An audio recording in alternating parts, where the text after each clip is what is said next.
Welcome, everybody. My name is Ashley Cheney McNeil. It's such a pleasure to get to facilitate and share space with you all every other month for the last many meetings now. This is our 12th meeting. It is also our ultimate meeting, meaning that our next time that we convene in October is going to be our final meeting of this community of practice in which we've been gathering to be thinking about our best practices, our core values, the ways that we can promote and uplift one another, share insights, wisdom, resources together to really promote and be the best harbingers of the best ICWA practices in the state of Montana as possible. So thank you for being here at our penultimate meeting. This is convened by the Court Improvement Program. So shout out to Julie. Thank you for making all of this possible. Julie Burke is also the person to touch with if you have questions. Her email is jburke, no E3 at mt.gov. Also, a big thanks to John and Brooke Barker and Heather Webster, who can't join us today because she's in court, but they have gifted us their insights and kind of notes on some design for our meetings as we close out this community of practice. All right. So we will begin as we always begin, right? And that is rooted in our purpose and the mission that this group created for itself, right? This was one of the first things, I think, on meeting 2 and 3, perhaps. This was something that was workshopped and really kind of co-designed and co-created by participants of this community of practice. And so we hold tight to it, right? The purpose of our COP is to foster meaningful, culturally humble collaboration among people involved in and affected by ICWA to preserve and empower Indian families and their connection to culture, right? And so that's something that has always been our lodestar, and every meeting is the thing that guides us, right, through whatever it is that we're chewing on together during that time. Um, a community of practice, right, can kind of look and feel and do different things. The things that we have been focusing on are listed in these bullet points, and I went ahead and emboldened a couple of these bullet points that we'll be diving into more today and then in our final meeting in October, right? So part of what we do here is we connect people from across different disciplines and practice areas to share information. We're so lucky that Stephanie is going to share some of her information from her great team and resources in a hot minute here. And then we also, of course, help people organize around purposeful actions, right? And that's the other thing that we're really kind of closing out this community of practice with is by developing and kind of finalizing, right, our set of imperatives that we will make public and we will share with other departments, other offices, and post on the CIP site. So folks will know that there are some guideposts and some recommendations out there from this community that is so focused on best ICWA practices. So this is where we're going today, y'all, right? We always kind of give ourselves a soft landing, if you will, as we gather together through something that we call a joy connection, right? Um, what better place to start convening together than through joy? Okay. After that, we're going to pass the baton over to you, Stephanie, to share what your department and team are up to and share some great resources for this community here, which we'll also pass along on the CIP site. And then we're going to dive into drafting out our imperatives, do a little bit of tweaking, a little bit of consulting, and close out the time, right? It's going to go fast. So, the joy connection today is a little bit different. It's a little bit artsy, okay? For those of you who know some of my background is in a lot of literature, cultural studies, and poetry comes up in that a lot, right? So I thought, why not? I've started to work with um, the County of Santa Cruz in California, their child welfare team out there. And this is a really cool art gallery creative space in Santa Cruz. And they had this fun program in which they paired a poet and an artist together a couple years ago. So I thought I'd share this with you. Um, because it's just a different way of looking at our everyday. I know it's really hard to read because it's tiny, so allow me to read this for you. The title of the poem is called Small Kindnesses, and it goes like this. I've been thinking about the way when you walk down a crowded aisle, people pull in their legs and let you by, or how strangers will say bless you when someone sneezes, a leftover from the bubonic plague. Don't die, we are saying. And sometimes when you spill lemons from your grocery bag, someone else will help you pick them up. Mostly, we don't want to harm each other. We want to be handed our cup of coffee hot and to say thank you to the person handling it, to smile at them and for them to smile back, for the waitress to call us honey when she sets down the bowl of clam chowder, and for the driver and the red pickup truck to let us pass. We have so little of each other now, so far from tribe and fire, only these brief moments of exchange. What if they are the true dwelling of the holy, these fleeting temples we make together when we say, here, have my seat. Go ahead, you first. I like your hat.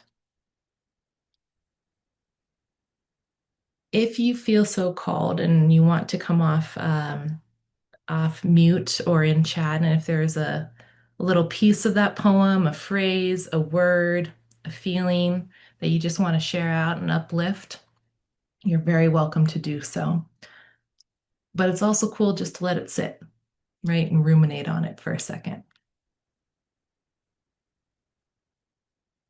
The provocation, the challenge, the piece of light, of course, right, is thinking perhaps just maybe sometimes the things that we think are tiresome are small, right? Small talk, the weather, etc.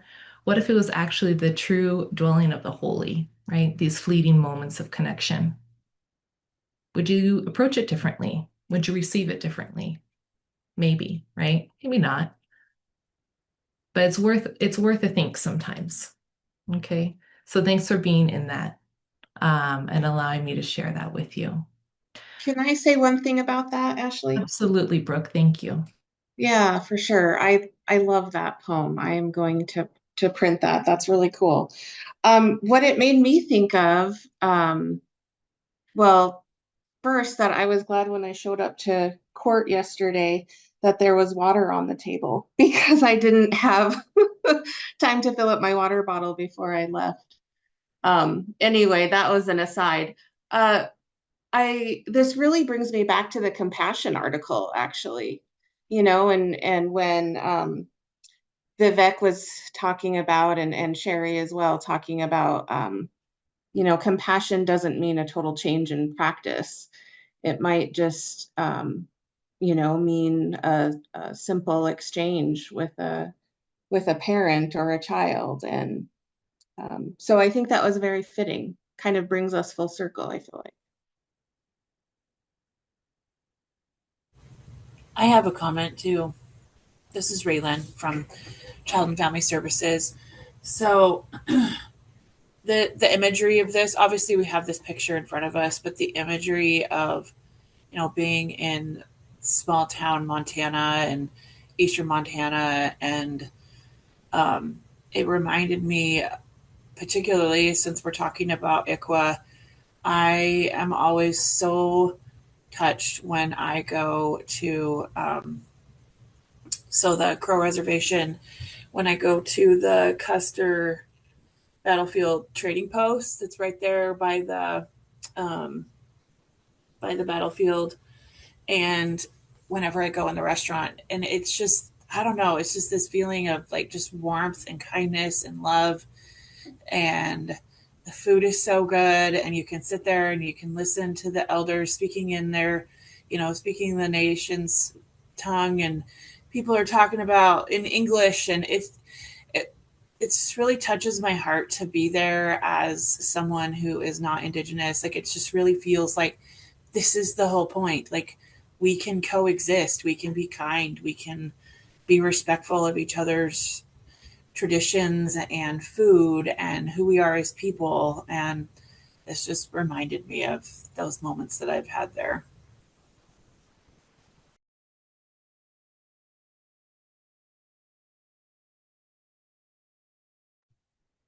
Thank you both for sharing that. Yeah. Um, I will make sure to drop the link for those of you who want to pull it up on your own screen and print or keep reading or whatever. Yeah, those are beautiful reflections. Thank you for engaging that. Um, So without further ado, I'll stop sharing my screen so we can see each other better, but it is my total delight and honor that we get to have Stephanie Ironshooter join us today.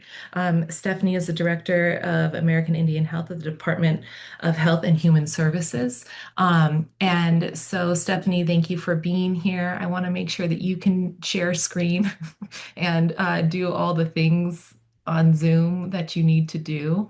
And so let's see here. Are maybe you're already able to share screen, or do I need to dink around with these settings a little bit? I can share. Okay, awesome. Well, then without further ado, thank you so much for being here, and we're so happy to hear your presentation. Thank you. Thank you, uh, Palamiaye, Ashley, and Brooke for allowing me to be here today and join your group for this short time. Haniwash David. My name is Stephanie Ironshooter. I am the Office of American Indian Health Director for the Montana DPHHS. I am Sichongu and Aani. My dad is from the Rosebud Sioux Tribe in South Dakota, and my mom is from the Fort Belknap Indian Reservation, and that's where I'm enrolled. Um, I grew up in Fort Belknap on the reservation and traveled often between Fort Belknap and Rocky Boy, where back then in the 70s and early 80s, before the Indian Religious Freedom Act was enacted in 1978, my family didn't have a mechanism of or a way to practice ceremony back then. And this was, like I said, a million years ago. That kind of dates me a little bit, doesn't it? So our family got adopted into a Cree family in Rocky Boy, and so therefore I grew up in a Cree way of life and have since engaged in the ceremonies they have every year. So what you read, Ashley, and the way you started the meeting was really profound to me because I mean I know we our ceremony was in July, but still resonating coming out of ceremony, and when you're in there, it's like the time stops and you're sitting in a space that you get to practice the best person that you are in with the other people around you and in ceremony, listening to the songs, looking up at the lodge, all everything. It's a space that for me, when I'm there, I don't ever want to leave because coming back into the regular world after ceremony, that's when you put what you've learned in there and the ceremonies that you were taught, you put into practice. And it's really hard to maintain in the world into the non-native world and probably even the native world back in the day, right? To maintain those practices on a daily basis. And one of the biggest things with how I grew up was recognizing and having that deep, unending compassion with folks, and the forgiveness that our people have shown over hundreds of years, after since colonization, or that we're still in it, but since colonization and the forgiveness that our people have, it amazes me still every day when I see it happen. With the people in Montana, I grew up in Montana, know Montana, and knowing that, the border towns that we grew up in, we're still through my office, and my career have been attempting to help educate and help foster relationships between tribes in Montana, both on and off the reservation and with providers across the state, whether it's mental health, physical, mental, spiritual, emotional, any of those areas, and how can we serve um, the American Indian constituent better. And that's my job now. And I'm going to go into it more, but I just wanted to let you know how much that the poem you read resonated with me and kind of where where we all want to be, right? We all want to be there, especially with this this community of practice, this ICWA, Indian Child Welfare Act, 1978, right? 1978. I've been thinking about ICWA, always think about ICWA because my brother was actually was born in 1967, and he was adopted out before ICWA was enacted. And I think about that, and I think about him coming home when he turned 18 and that he was raised by non-native families, and how since then he has embedded himself in our culture, our way of life, and is so proud of being, a Ani. And I just really think about him a lot with ICWA because it was not in existence back then when he was put up for adoption and was adopted out. Um, and he's fine, you know what I mean? It wasn't like some of the horror stories that you might hear, but it's just that he was a missing part of our family until he found us. And I really just really appreciate ICWA, what it does, how it works, what we want it to evolve into and grow into to help our families on and off the reservation. Really just how can we connect them with resources and individual people, not even like, non-native society talks about nuclear family, but when I think about our people and our relatives, somebody asked me this yesterday. They said, Stephanie, what do you mean by us, us? When you say uh, we want better health. Our people, we want better health. She said, what do you mean by that? And I said, our people, us, we're relatives. It's hard to explain into English terms. But like when I go to Northern Cheyenne, for example, or when I go to Fort Peck, Fort Belknap, it doesn't matter. I go to all the reservations. When you step over that border or you come into the area, for me anyway, going into those spaces, it like I can't remember who said it. Raylan, was it Raylan? When you went out to the Crow trading post, it's a whole different vibe when you step on. And as an Indian person, it's a welcoming. I mean, tribes are awesome and we love each other, and it's fun. I love every person I meet on the reservations, and it's always so fun to go and listen and reconnect and everything. But it's a family extension, and I feel at home when I go to any one of the reservations, even though I'm from Fort Belknap. Um, so anyway, that being said, I just wanted to just thank you all for sharing your words and that poem because it really helps segue into what I wanted to share with you today and the Office of American Indian Health and what we're doing. And I'll go through it very quickly so that you all can ask questions if you want to, because I'm going to share like a really big picture of our office and what it's meant to do through the department and the state of Montana. Um, and then I'll pause for questions. Now, Ashley and Brooke, I can't remember, how much time do I have? We were thinking about a half an hour, Stephanie, but Okay. yeah, Okay. we'll meet the needs of the group too. Okay. Be flexible. Perfect. Okay.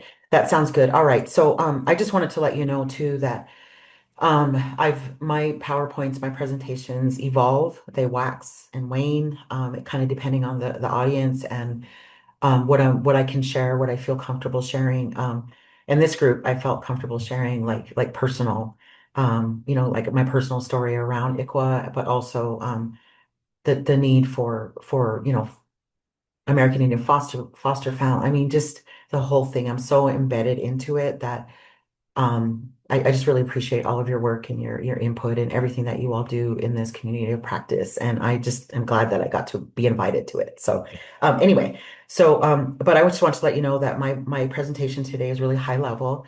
It's really about what I am trying to convey to partners and stakeholders that work with American Indian communities, meaning that from the state side, from the state government side, and how we want to engage, how we do engage and really kind of the big picture of why we do it. And a lot of people in state government um, aren't privy to the ins and outs of tribal government and how it works and the sovereignty and Public Law 638. I mean, I'm sure a lot of you know that and heard it before, but the fundamental understanding of why we're in the position that we're in is my main education tool to begin with, and then we go from there after that. So I'll go ahead and start presenting now.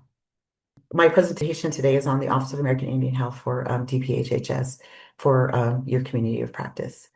I already introduced myself, but I just want to introduce you to two other ladies that work in our office. And since 2013, when this office was created, we've since grown into three positions. And one of them that is of particular interest to this group is Kathy Deserly. She's the American Indian Child and Family Program Officer. I keep forgetting to change that specialist. And I don't know if any of you, oh, this is a motion.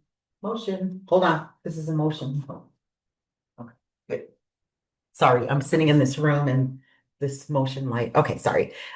So Kathy Deserly, and some of you may know her already, have met her in your work throughout. She's been around for quite a while working in the ICWA space, and I'm happy that we were able to hire her to do our statewide child and family work, American Indian child and family work.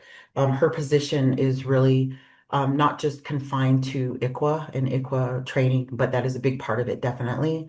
The other part is how does children and family programs and services that come from the department intersect with American Indian families, honestly. And if you look at the org chart on the department's website, you can look on there. We're talking it overlaps with geez, just about everything. So behavioral health, developmental disabilities, SNAP, WIC, TANF. I mean, we're talking about all these services that come out of the department that intersect with children and families, American Indian children and families in a disproportionate way. So that's why my office was created, was to address health disparities among the American Indian population in the state of Montana. So the Child and Family Program Officer, Kathy, is really charged with a really big picture um, opportunity to elicit input from tribes and urbans around their own trajectory of health with children and families in their care.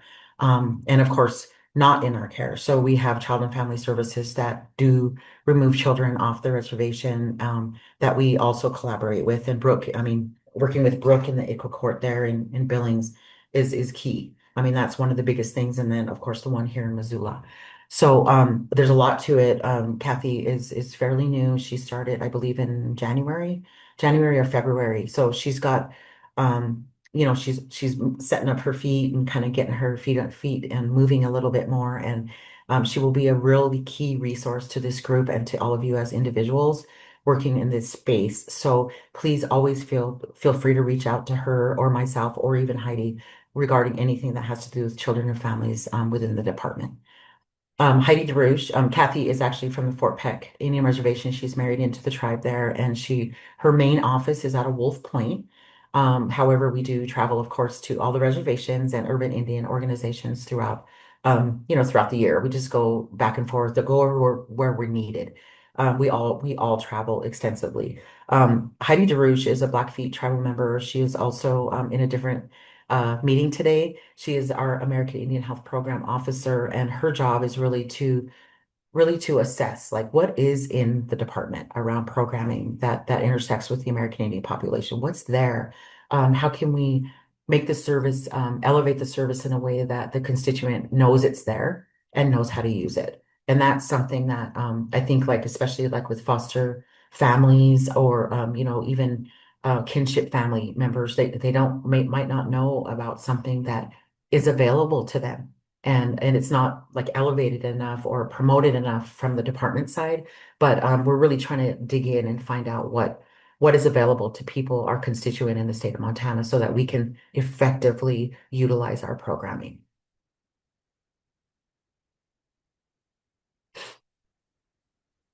Okay, so some of the foundational elements of the Office of American Indian Health, the thing in the middle, the bubble in the middle is key and forever moving in its tribal relations, whether it's on or off the reservation, whether it's between a non-native provider and an American Indian constituent individually, as a group, as a tribe. We take tribal relations and embed it into everything that we do throughout the department. We're slowly but surely creating hopefully guidance or desk references for individual staff, bureaus, and also divisions like throughout the department to how do we engage tribes? around what we do as an individual person, a staff person within the department. Like I said, the engagement is throughout the whole department. I mean, you're talking about SNAP, like I said, TANF, and commodities, FDPIR. How do we talk with the tribes about their programs and if they need help to make them better or to increase or expand? How do we do that? And that's what the Office of American Indian Health's job is, to help them help we facilitate that process between at the highest level, which is the tribal governments. And through that, just imagine, I should have put this in a cog schematic instead because it's forever moving. But tribal relations is embedded into everything around the other three bubbles, which is research and policy development. Like what somebody mentioned, I think it was Brooke, you talked about uh, practices, like what kind of practices are we using to engage, to promote the programs that we use. And I like to research, and I'm charged with researching what works in other tribal communities. How can we make it better in ours? Policy development, how does X impact, like now with the federal changes that have been happening, how does that impact American Indians in Montana? And it does, and it's something that needs to be conveyed to the tribal governments in a way that is respectful and directly to them so that they understand and know what's happening and to potential funding sources. Technical assistance, that's in and out. So that's between the staff out and between the tribes and urbans in. So if they're looking for technical assistance on either side, we like to help facilitate that the best way possible in a culturally relevant manner. That's the whole thing about tribal relations, is making sure that is culturally relevant to the 8 tribal governments and the 5 urban Indian organizations, and helping folks understand that there's 13 different entities that we have to navigate and understand what their cultural nuances are. They're not all the same. So when you step onto Blackfeet, it's not the same as stepping onto Northern Cheyenne. So we need to help folks understand that differences and then help facilitate engaging the tribes in their own space. So that's one of, I guess, my favorite things to do in my career, is really to know how to engage and how to move in those systems, the tribal systems. And of course, improve health access. That's one of the biggest things, is why do you think tribes and like the moms or the families that are struggling with their babies, that maybe get them removed or whatever, what are they struggling with? And to me, a lot of that is underlying, that is really not knowing what resources are for them, out there for them. Or honestly, and I'm using myself as an example, but growing up on Fort Belknap, my mom, my family was very adamant about us not going off the reservation for anything because of trust issues. So, like going off the reservation to, like, say, a hospital off the reservation somewhere, clinic or school even, is that it was kind of a very huge trust issue. Like, don't go there. They're not going to treat you well. They're gonna, you know, go so far as that they're gonna hurt you, basically. And so I grew up that way with that kind of thinking. And as I grew up and went to college, I realized, yeah, that's not true, that all people are trying to do that. So I'm trying to help educate on both sides with people who are willing and have enough humility to say, hey man, that's not me. I'm not, I apologize for what's happened in the past, but I want to work with you. I want to work with the tribes, that kind of thing. So that all has to do with health access and being able to educate the different providers around what that means. So with that being said, I did put a link into the chat. You're all welcome to take it. Take all the trainings of the 8 tribal governments in there, share it widely, share it to whoever you think could benefit from it. And it's really a training that we developed through we worked with the Montana Office of Rural Health, AHEC, to develop this training and get permission from the 8 tribal governments in Montana. Via resolution, we presented to the council, went through the whole IRB process for the tribes, and they gave us permission, identified people that they wanted us to interview around health. Like, what are people's health experience? Whether they're an older person, a younger person, I mean, there's all ages in the interviews, and you'll see that, and all the tribes are represented from their own voices. And I love this training, and I think you'll love it too. So it's a free training, and there's CEUs attached. So if you have a position where you need CEUs, each training I believe is each of the eight are three CEUs, I believe it is. So you can go in there and just, oh my gosh, it's such an awesome training. And I'm not just saying that because we in the Office of American Indian Health and more AHEC have put it together and did the interviews and did all that, but it really is coming from a place from the tribal voice, and that has been my career. Always my goal is to make sure that tribes are heard in whatever's happening, and whatever's regarding them, any of the work that I do. So one of the things that I like to educate folks on is tribal sovereignty and what does that mean to the state government and how the funding that funnels through the department, how does that get to the tribes and how do we recognize tribal sovereignty? And through Montana Code Annotated, there's a tribal consultation policy law that says that we have to engage the tribes in anything that impacts them from the department side. Now, I can't speak for the other agencies, but it's a state law. So I'm guessing that all the state agencies have some sort of mechanism to engage tribes and honor that sovereignty, the tribal governments, and that communication with them. So here's the MCA that I just now referenced, and it's in here. And I'll send out this PowerPoint to you, Ashley and Brooke. So it's MCA 215142. And it's very interesting. So these five principles are something that we're trying to deeply embed into the department in a way that the state folks understand. What does it mean to cooperate and collaborate with tribes? What does it mean to have a mutual understanding and respect of the tribes and vice versa? What does it mean to inform people regularly? What does that mean when? And that's the thing is that the time, the cultures, a lot of times, so you have the tribal culture and the state culture, and I'm kind of in the middle of that where I have to on both sides explain what does that mean by regular and early. So I have to ask the tribes, what does that mean to you? What does regular and early mean? Does that mean when the thought comes into your head about something that might impact the tribes? When do we bring the tribes in to have input? And like to say when the thought even occurs to you, that's when, because it impacts them. It's their life, it's their livelihood, it's their health. So that is the time to consult, whether it's formal or informal.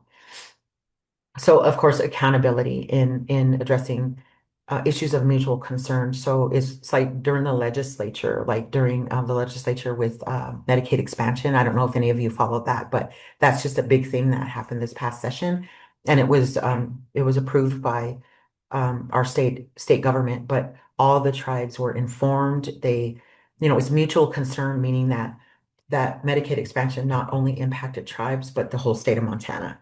So, and that's where like the state and the tribe really came together to promote and advocate for making sure that Medicaid expansion stayed in Montana. So that was just an example.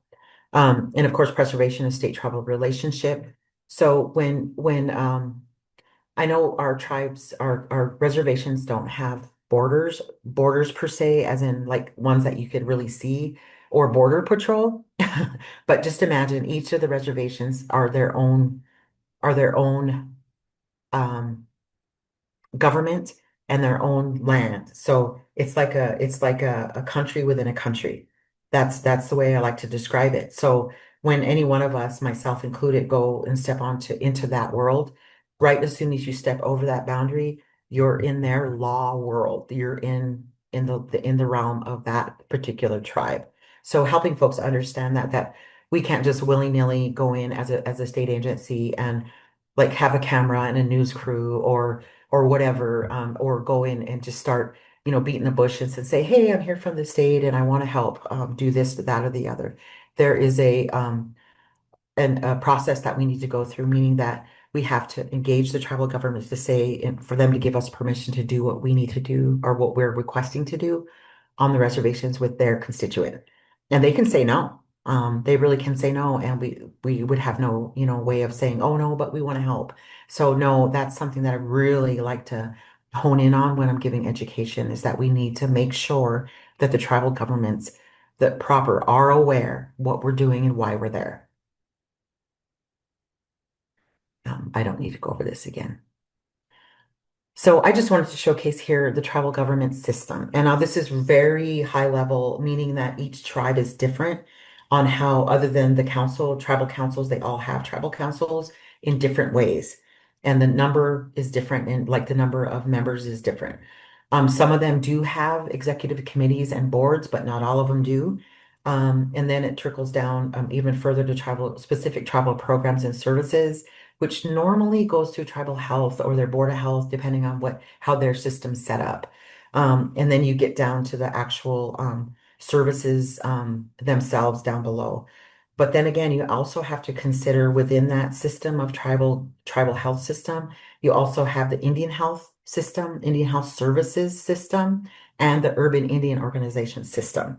So tribal members can go off the reservation and also get urban Indian organization services. Or if they have an IHS facility on their reservation, they could get services from tribal health and IHS. So it's very, I mean, to understand these systems is takes a lot of work to understand them. So and I don't even always fully understand them all the time. It's forever evolving and moving, and being able to, have the ear on the ground on that movement is something that the Office of American Indian Health does and shares out. So this one, I showed this picture already, but the the the key to all of this in the middle of everything is the actual individual tribal constituent. And like I said before, these are the three areas and systems that they are able to engage in unless they have like health insurance, like myself. I have health insurance from the state. And so I don't necessarily go to any of these services except for IHS and urban, depending on where I'm at, right? So if I got sick today, there's an all nations wellness center here in that serve American Indians. And say if I got sick or something or wanted to get checked or something like that, I could go there and access some of their services because I'm a enrolled tribal member in a federally recognized tribe. So urban Indian organizations can serve any federally recognized tribal member depending on their outside of their IHS contract. Do they have other services that can serve non-tribal members? Meaning that they're not enrolled or just someone that comes off the street like Helena Indian Alliance. So anyone in Helena or anywhere can go and utilize their services, not just tribal members.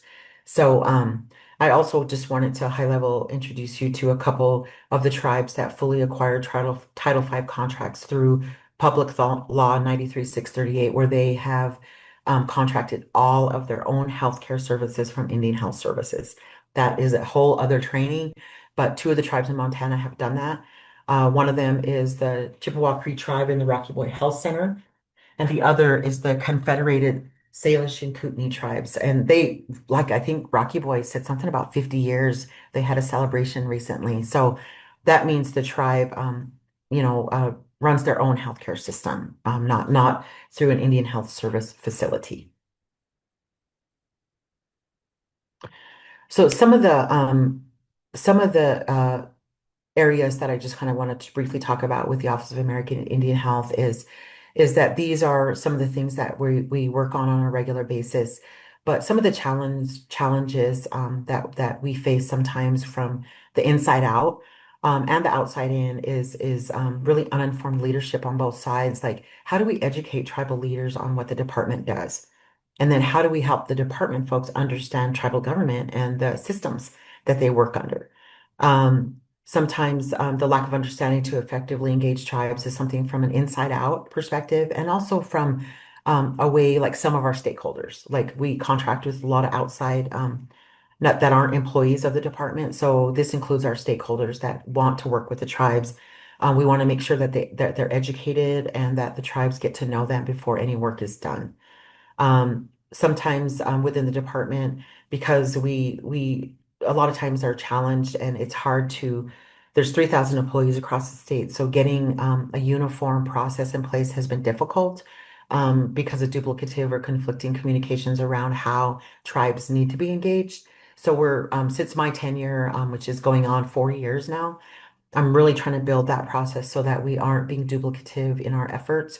So I wouldn't want like five different programs going onto a reservation and the tribe not knowing about any of them and that they don't know about each other kind of thing. So it is a little bit like herding cats, but we're really trying to develop a good process for that. And then also reputations are at stake. We don't want to ever be seen the tribal trust state tribal relationship and trust is very uh is very tender, and has always been for obvious reasons. I think you all probably know, but we got to be very, very, very careful on how we engage the tribes because there is a very huge and definitely uh, trust issues. There's a lot of trust issues, and we know why, and that's what my job is to help the staff and the department understand why that has to happen because they're like, well, why can't we go onto the reservation or why can't we just work with them without going to the tribal government? So really helping folks understand that. Our office also is charged with streamlining the workflow regarding American Indian Health, and we're talking contracts, media development, everything. So, and of course, improved communication between the state and the tribes, establish and build trust, and of course, enhance engagement in a way that is beneficial and relevant to the tribal governments, urban Indian organization, and the tribal constituent themselves. So, really creating those authentic relationships. Okay, I'm going to stop sharing. I know that was a lot. I went through it very quickly, and I'll send the PowerPoint to you, but I just wanted to just reiterate the work is huge. It's a big job for all of us and as a department, and just there's we all have a different piece of the work with tribal engagement, and being able to streamline that and be more effective in that is really the helping. That's a part of what we do with the Office of American Indian Health, is to help that process come to fruition. So. So if you have any questions about the PowerPoint, I will send it, but if I'd be happy to take any questions or any dialogue that anyone would like to have.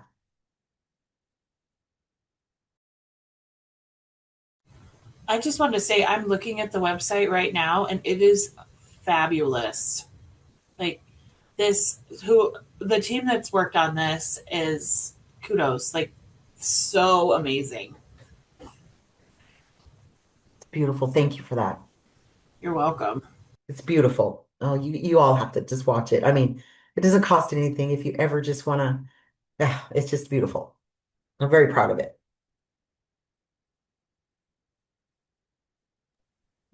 Excuse me, are you talking about the one, Stephanie, that you put in the chat with okay, I copied it, and I just want to say thank you so much. I know this was really, really fast, but I learned a lot, and I can see that I have so much more to learn, and I would be interested. I haven't clicked on the link yet, but I just copied it, but I would find it really interesting to learn more and engage with you guys about, I have met Kathy about how to engage with tribes and just kind of the process at UL. And I was typing notes. But yeah, because I'm ignorant, I admit. So that was really, and thank you for sharing your story.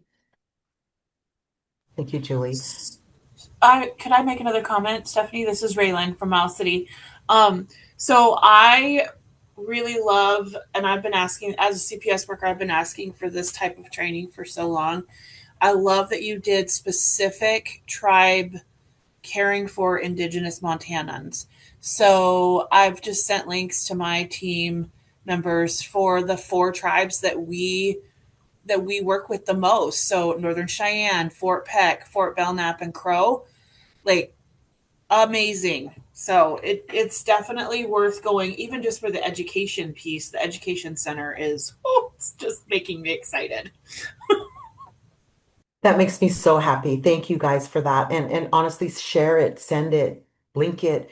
Some organizations, since we've launched this, have like Blackfeet, for example, they actually made their specific training a part of onboarding with new employees, even non-native, native, it doesn't matter. It's a part of their personnel policy now. And I think other I can't remember which outside stakeholder, it's not a tribal government or tribal entity, but they also embedded it into their personnel onboarding process, which I'm like, wow, that's awesome. So yeah, Stephanie, this is Kelly Sim from Casey. yes, ma'am. Yeah, thank you so much for that. That's so helpful. And I always love to hear your stories as well. Thank you for sharing your personal stories as well. I was wondering this training, caring for Indigenous families, um, it would be such a great sort of intersection with child welfare as well, right? Just as the person before me was speaking. And I know, like, for example, in Hawaii, they do a Native Hawaiian perspectives training for child welfare staff. And so it does seem like kind of the equivalent across the healthcare field. I would love to know, has there been any consideration in moving this more broadly across child welfare as well? It seems like it would be very relevant. You know, it's the whole thing around family and a real deep family engagement with that native lens is so, so important. And I wonder, you know, if that would be something that would be considered to be implemented across different sectors. Yes, Kelly, thank you for that. Yes. So when it got launched back, when was it last? I'm trying to remember the exact date that it was actually launched. And we did a soft launch, and I sent it to all of the within the department, all the executive leadership team and all the division administrators to share with their bureaus and their work. So this is just doesn't apply to Child and Family Services. This is like across the department, and right now there is I struggle with this a little bit because like when I talk with Nikki, she's the administrator for CFSD. I know she's definitely amenable to just sharing it out or having folks look at it or whatever at their leisure. And I take pause and I have always since the very beginning to have it. I still paused and I don't know exactly how we're going to go about this or if we're going to even do this. But what I'm hearing you say is like embedding it into the department in a way that is like maybe a part of onboarding, like for CFSD, or that's what I'm hearing you say. And I'm not sure if how that would happen. And that's kind of a administrator director decision, I guess. And but I think sharing it widely with anyone because it's a public training that we supported, the department supported, is like that's seriously share it with everybody. Like was it Raylan? You shared it Yes. with your team, and but Yeah. there's no. I guess what I'm saying is on the department side, there's no I don't like to mandate anything. I know that's not what you're saying, Kelly, but Mm-hmm. that's what I don't want folks to think that they have to watch it. And Mm, that's what worries me because that's not how as far as culturally speaking, I don't want to force it down anyone's throat either. sure, So sure. I walk a very fine line around that. So Yeah. if you share it, great. If they watch it, great. If they don't, great. But it is a Mm. great resource and share it with everybody all the time whenever you see fit. Thank So you, Steph. I would add one more thing. So as far as CFSD goes, like there's at least for my team, and we're like I said, we're in Eastern Montana, and there's so we have a requirement, a training requirement of 20 hours of training every year as part of the legislation requirement for our making sure we're legit certification, whatever. And so our regional administrator is Eric Barnoski, and we are actively encouraged to seek out the training that we feel like would be beneficial to us individually. Plus, there's a requirement that he is facilitating a regional training based on manager meeting. And so we talk, and then we have, I think it's Kathy, is whoever's in the Wolf Point office. It's Kathy. Kathy. Yeah. So Kathy comes to our regional trainings and she's a wealth of information. And so I feel like I totally see where both of you are coming from. The other person that does training is Courtney Callahan. And so she might, I mean, I am not beneath sending Courtney an email today and just saying, hey, this I personally attended this and this is really cool. And I don't know if, there's one for every Montana tribe and the widespread, like, we all have the same requirement. And I can see where you're coming from it, like the forcing it to be onboarded or part of onboarding. I don't know that that would fit in that process, just having gone through it. And the reason for that is because each of the offices, I mean, like I said, we have 4 or 5 tribes that we could come into contact with, but then other offices may only be serving with one or serving, Mhm. neighboring with 1 or 2. So definitely, I think it would be a better fit for the ongoing education. And I'm more than happy to send Courtney an email today. I'd like to add to that if I could. So, Raylan, I think there might be an opportunity actually to incorporate some of this, yeah, visiting with Courtney during the MCAN training, because at least as far as I know, the workers get kind of a history of the ICWA from a University of Montana professor, I believe. And then someone from my office does the legal ICWA training. That's usually 3.5 to 4 hours. It's not sufficient, right? I mean, because in that 3.5 to 4 hours, we're just doing the ICWA 101.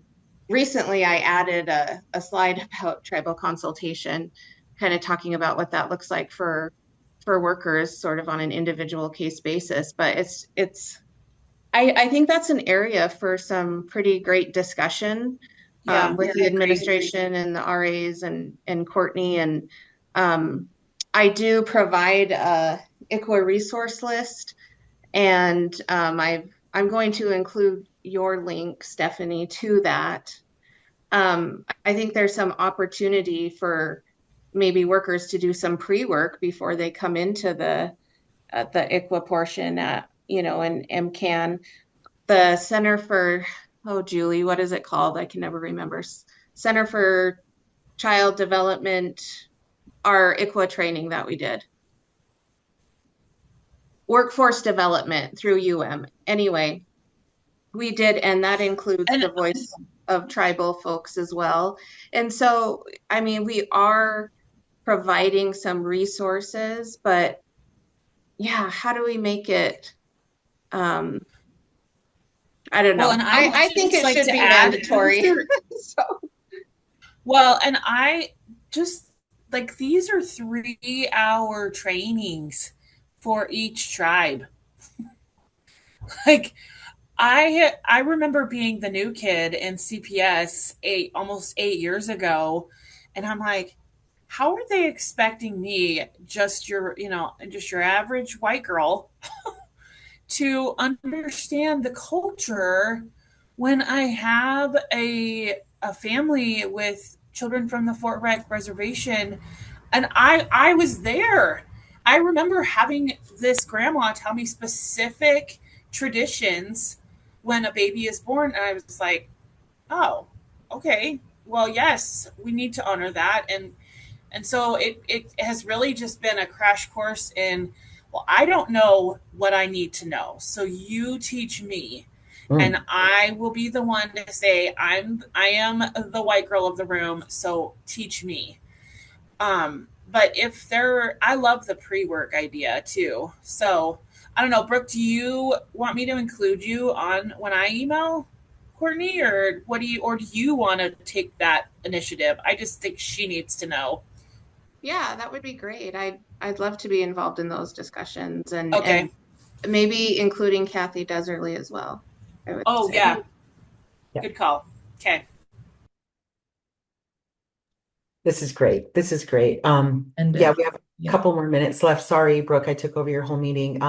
But I do have another meeting at 10. But does anyone have any last thoughts or questions? And you can always reach out to me too individually if you have any more questions, if you want to go deeper. The training itself is from the tribe's own voices, and these were tribal members that were picked out by the tribal government. So, Raylan, one of the things that you said about traditional ways of handling a baby and things like that, each tribe's different, and it's good. One thing that I want to say for sure is like they said, come and see us, Mm. come to us, and that's the most beautiful thing. And they say it over and over, so that trust is they invited us, so we should go. So anyway, thank you. You're welcome. Stephanie, this is Manal from Casa Missoula. I just thank you so much for your presentation. That was very beneficial, and I'm glad I get to see this website. And I just want to know what's the best way to reach out to you if we want to talk a little bit more. I will put my information in the chat. Perfect. Thank you.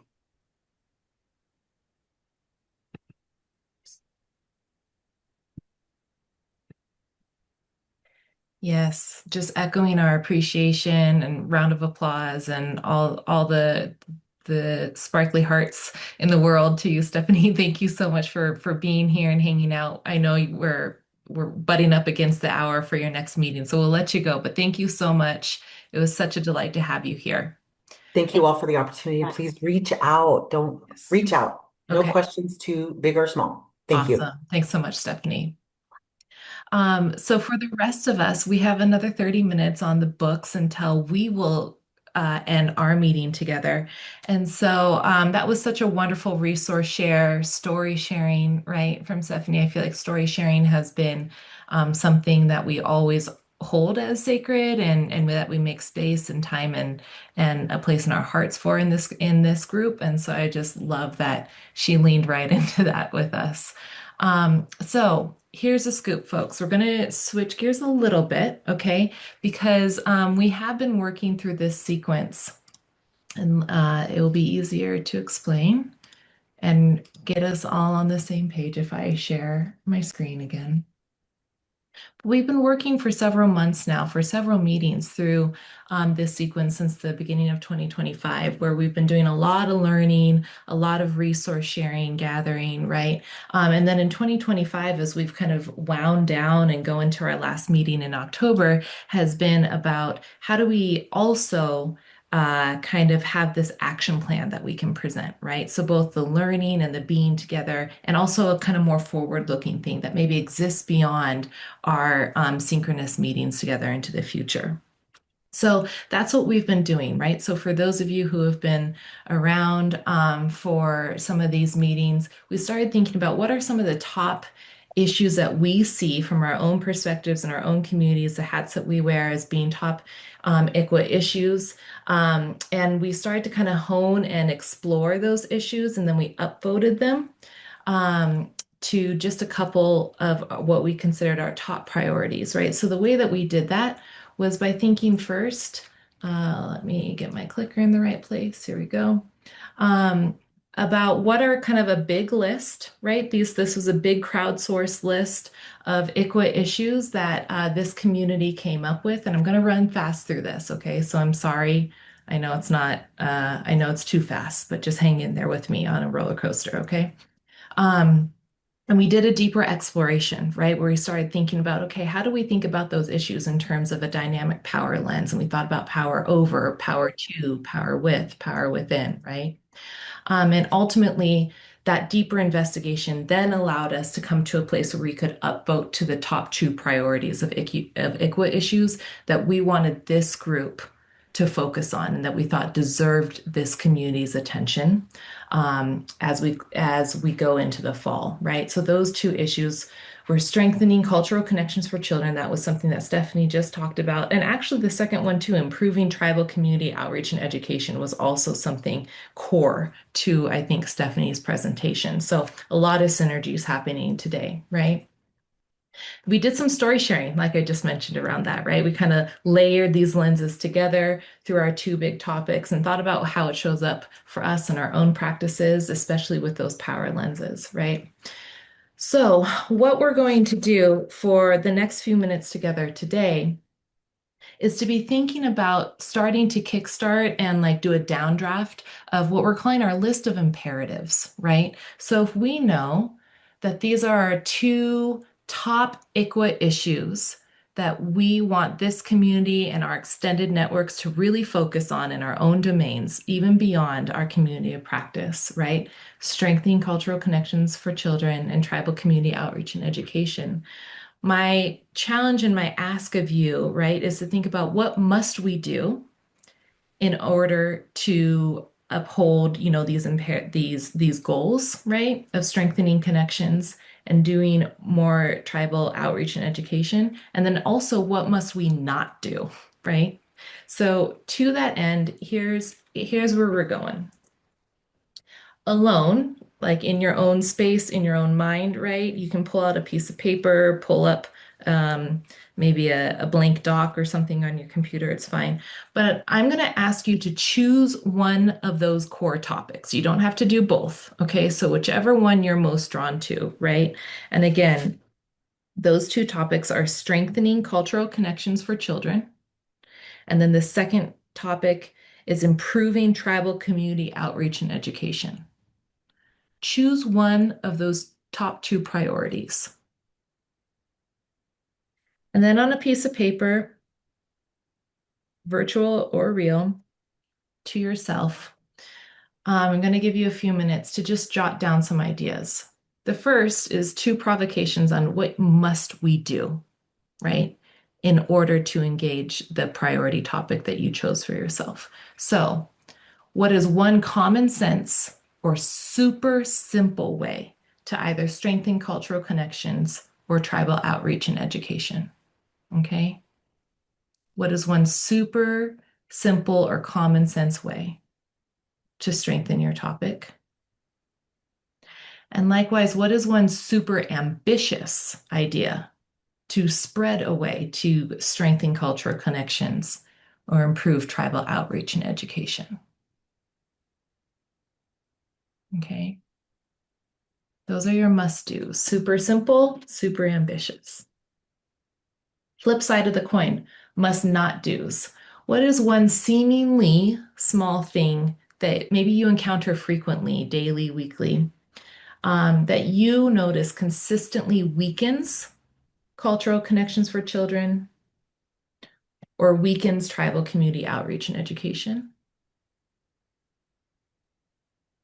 And then likewise, what is like one big behavior or mindset or practice that you believe like is catastrophically detrimental to cultural connections for kids or tribal community outreach and education? Okay. We'll take the next handful of minutes for you just to be with your mind and to make some notes. All right. I know that everybody is still writing, articulating your thoughts, figuring out your minds. That's okay. But what we're going to do now is I'm going to open two breakout rooms, okay? You will self-select which room you go to based on which of the priority topics you chose, okay? So you will self-select. The rooms are named, what did I name the rooms? The rooms are named Cultural Connections and Tribal Outreach and Education. So whichever topic you chose, you're going to self-select out to, okay? Here's the scoop. Whoever winds up in your room with you, I hope that we don't have everybody in just one room, but we'll roll with it if we do. But you're going to briefly share maybe some of the ideas that you came up with, either the must do's or the must not do's. That you feel are most promising. And your task for the next 8-ish, 9-ish minutes together is to compare, combine, consolidate as much as possible. Okay. And so you'll in your breakout room try to compare, combine, and consolidate your must do and your must not do lists. Does that sound good? Okay, I'm going to go ahead and open these rooms. And again, you'll self-select out into which room you want. If that's not working for you and you need me to help you out, no problem. Just hang on and then I think I can plug you into that room. Okay, here we go. So I know I rushed everybody because nobody came back early. And so I know I cut people off. I'm sorry. Um, the plan was that I would be your scribe and I would start kind of writing down some of the things, some of the must do's and must not do's that each team consolidated and landed on a little bit. Um, are we ready for that? Or do you need 5 more minutes in a breakout room? Or, I want to really hold what is right for this group. Can we go into some very light outlining? Great, thank you. If I am your scribe, so I will share with you what I'm talking about being your scribe. Okay. And this is straight in our slide deck. And so it will be available to everybody. So luckily we had like pretty good numbers in each group. There wasn't anybody who was totally alone by themselves in any room. So let's start with the group who focus on strengthening cultural connections for children. What were a couple of or a few of your must-dos, the things that really kind of came to the surface of what we must do, small or big, in order to strengthen cultural connections for kids? If it's easier for you all to write it down in chat, I'm happy to pull it that way as well. Yeah, Jennifer. I was speaking with Joan, Raylyn, and Eric, and I asked them out of their Miles City office, do they require any cultural competency or related trainings within their CPS programming? And they did Raylyn was super pleased with some of the things that they do. And a point that Eric made, which I think is critical, is that a training can be a one and done thing where you walk out the door, that information is rolling around in your head for an hour or two, but then you go back to your regular practice and it doesn't necessarily impact what you're doing. And really it's the relationships with the people, and being able to really establish those relationships with the tribes. And they mentioned that they have really good solid relationships with the ICWA departments of the various tribes, which I think is phenomenal. I would love to see Billings engage in that more strongly within their CPS unit. Okay. I think it's critical. That's a must do. Okay. So engage. So say that last part one more time, Jennifer. They just talked about engaging with the tribes personally. Yeah. In order to develop those relationships, because that's where the change happens. Yeah. If you've got established relationships with people that you're working with on a direct basis, then it impacts the practice and what you're doing on a day-to-day basis. Yep. Absolutely. That's great. Love it. Any other must-dos for strengthening? I'm sorry, who did I just interrupt? Were those kind of the big ones? Did this group come up with any like must not do? Like this is a no-go, catastrophically devastating habit? We didn't even get that far. No. Okay, that's fair. If from your group, if you all had any ideas that you wrote down for yourself and want to transcribe it into chat, even if you didn't get a chance to talk about it in small group, that's great. Go ahead and do so, and I'll capture them, okay? Thank you. One of the things that I did think about was its mindset. And one of the things I think we fall prey to is sometimes we assume Native events are only for Native people. This is so good. Crow Fair, we have Eagle Seeker here in Billings. They do events all the time. And I love it when I see what I'm guessing to be non-Native people at these events, because that's where the growth starts. And the change in perception, change in awareness to one of positivity, opportunity, resource building. Mm-hmm. Mm-hmm. Mm-hmm. I'll make all this prettier later. I'm just taking down notes. Yeah, that's awesome. Love it. Thank you. All right. Our other group then was improving tribal community outreach and education. Um, I'm wondering if there is anybody who wanted to share out either the must do's or must not do's that you all landed on, or started to land on. Ashley, I would love, Christina, not, sorry to put you on the spot, but I just would love it if you wouldn't mind talking because I would love for everyone to know who you are and what you do. Oh, awesome. Thank you. My name's Christina. Sorry I was late. I was double booked this morning. And I'm the director of the American Indian Governance and Policy Institute.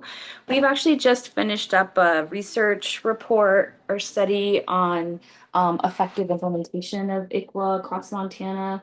And we came up with some major themes somewhat consistently with what you guys have been talking about. But one of the things that I wanted to try to move forward doing, I'm also the chair of the Indian Law section now. Um, I was sitting on a subcommittee with Brooke for to help support Senator Wendy Boy in getting the sunset date lifted, but we also had ambitious dreams to try to get some language added that was really it got defeated, I think, in executive action and during committee hearings.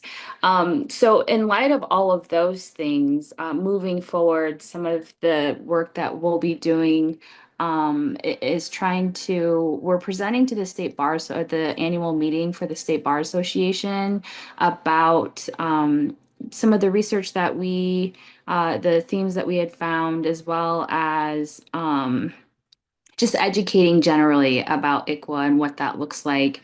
I really, in our breakout group, Brooke had mentioned what tribal consultation looks like. And I think we were starting to talk about maybe a handbook or a guidebook. We're actually working on a desk book right now. I have an intern who's a previous tribal leader, and she's been great developing a desk book that I'll be able to share with Julie. But Brooke was talking about a handbook that talks about what consultation looks like. It's not, do you agree, going to the tribes and saying, do you agree with this, process? It's really involving the tribe at every level, and having their voices represented. Um, in the templates or the agreements or the outcomes, whatever stages you're at, really having those tribal voices represented for consultation. So thinking in light of that, that's kind of where we got cut off on our conversation, but I was going to mention that we should probably add that to our desk book that we're working on right now. And I'm hoping to have that done. The presentation itself is on September 12th over in Helena. So we're hoping to have this. We were aiming for the end of this week, but I don't think it's going to happen. So maybe the end of next week we can get that desk book finalized. That sounds like a tremendous resource. Christina, I guess Brooke, you'll also have it in hand, but if we could share that with everybody, if somebody could send it to me, but that I could Sure. share it. I'm not sure how we want to do this, but Yeah. that sounds outstanding and What really excited to see that. One of the other things that, because I wasn't sure which group to join actually, because for the Strengthening Cultural Connections for Children, one of the other projects that we're actually undergoing right now is I think it would be cool to have an app that it's like not a game, but kind of like a game. I was thinking of it because I was in a different meeting where people were talking about students who were trying to pass the bar, and there's like some sort of game that talks about hearsay objections. Um, but if we did something similar for ICWA, because there's just so many pieces of it where Mhm. people are missing what they need to be saying or doing in court. And it's not this does not fall all on the tribes' shoulders. It's oftentimes the state's attorneys, who aren't requiring qualified expert witness testimony before placement. So coming up with scenarios, and that's something that I would need help on. I'm certified under the Board of Regents, so I have access to a lot of the departments on campus. I was able to go over and talk to the guy who runs I'm gonna mess this up. I think it's like esports or something. But he's got some grad students that are gonna be helping us look at some web development for an app so that we can have that available to any and all practitioners. But coming up with those scenarios that are common in courtrooms or discussions, so that we can use those as part of the game, like real Yeah. life examples of what that looks like. So that way, when department heads are, everybody's busy and but sometimes you have that lag time while you're waiting for the judge to call your case or whatever. So you can pull it up on your app and just kind of run through some of those is Mhm. the idea, is to make it more accessible to practitioners and tribal leaders to help support their departments in effective implementation. Yes. Yes. I know somebody who's a game designer for like social justice educational games. So Oh, if you're serious about like, I'm happy to, anyways, this is yeah. inside, but we can connect if Okay. whenever it may be useful to you without any pressure. Sounds good. Thank you, Ashley. Yeah. This is tremendous. This is wonderful. If you have other things, I know we're at quitting time, folks. So if you gotta scoot, you gotta scoot. But if you have other things you want to drop in chat that I will make sure to capture and put in our table here. And I will clean it up and we will revisit this, solidify it, tweak it, right? And get it in fight and shape to be something that we feel good about sharing with others, right? As an outcome of our community of practice together. All right. Um, so that's the scoop, everybody, right? Next meeting is October 16th. I hope you can all put a hold in your calendars right now, because that will be our final meeting. And it will be a wonderful way to kind of close out this community strong and know that it will continue to live on in all our hearts, right? And our work. So I'll bid you adieu. If you have any questions or are still kind of frantically writing, I'm going to hang out. The room is open, but I know that folks have good stuff to get off to. So thank you for being here, giving us your time, being in community. We'll see you in October. Good to see you, Birdie. And be well, friends. Be well.